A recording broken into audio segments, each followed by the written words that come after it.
Hello, welcome back to the Vessay series. In this episode, we're going to be talking about the modern business. For most of the 20th century, business advantage was simple: own the asset, control distribution, build scale, protect margins. If you were bigger, you were safer. That model built industrial giant. It rewarded physical presence, vertical integration, and operational efficiency. But that advantage assumed one thing: that markets moved slowly. Today, that assumption no longer holds. The clearest example of this shift is the comparison between Netflix and Blockbuster. Blockbuster wasn't weak.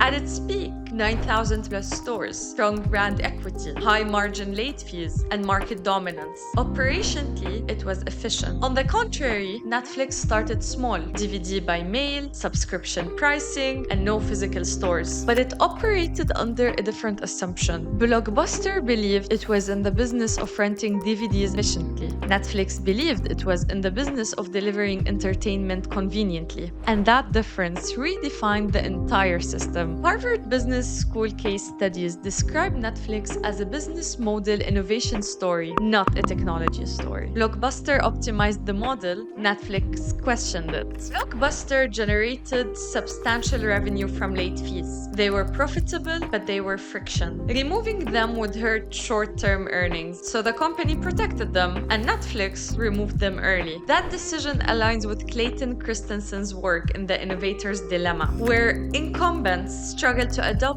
disruptive models because the new model initially appears less profitable. The issue wasn't ignorance, it was incentive structure. Blockbuster optimized inside the old revenue logic, and Netflix redesigned the revenue logic entirely. Subscription over transaction, predictability over incentives. That's structural. Another major shift is decision velocity. Research from McKinsey on organizational agility consistently shows that companies that reallocate capital and decision authority faster outperform peers over time. Large incumbents develop layered approval systems, and those systems reduce risk. They also reduce responsiveness. Netflix moved from DVDs to streaming before streaming was dominant. It invested in original content before competitors understood the scale of the shift. Those were early decisions. Blockbuster reacted, Netflix anticipated.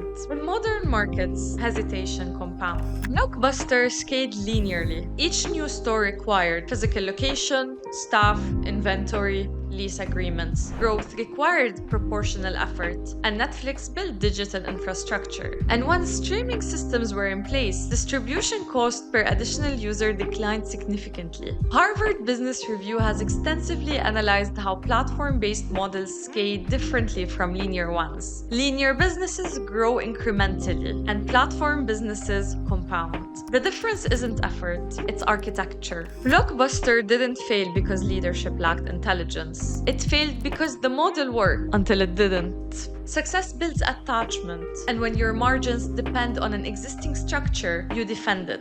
Christensen's research explains this clearly, as established firms are optimized for sustaining innovation, not disruptive redesign. And modern businesses assume their current advantage will eventually need replacement. They build systems with redesign in mind. Netflix moved from DVD to streaming, original content, then to global production. It cannibalized itself repeatedly, and that reflex defines modern strategy. This isn't about streaming. It applies everywhere. Consulting firms optimizing billable hours instead of value-based pricing. Retailers optimizing store layout instead of fulfillment speed. And banks optimizing branch operations instead of digital onboarding friction. The question modern businesses ask is not how do we improve efficiency? It is where is the friction? Which constraint defines growth? And which revenue stream will eventually become a liability? Most companies optimize activity and few redesign architecture. The modern business is not defined by being digital. It is defined by short feedback loops, low customer friction, fast capital reallocation, scalable systems, and willingness to cannibalize existing revenue. Technology accelerates it, and mindset enables it.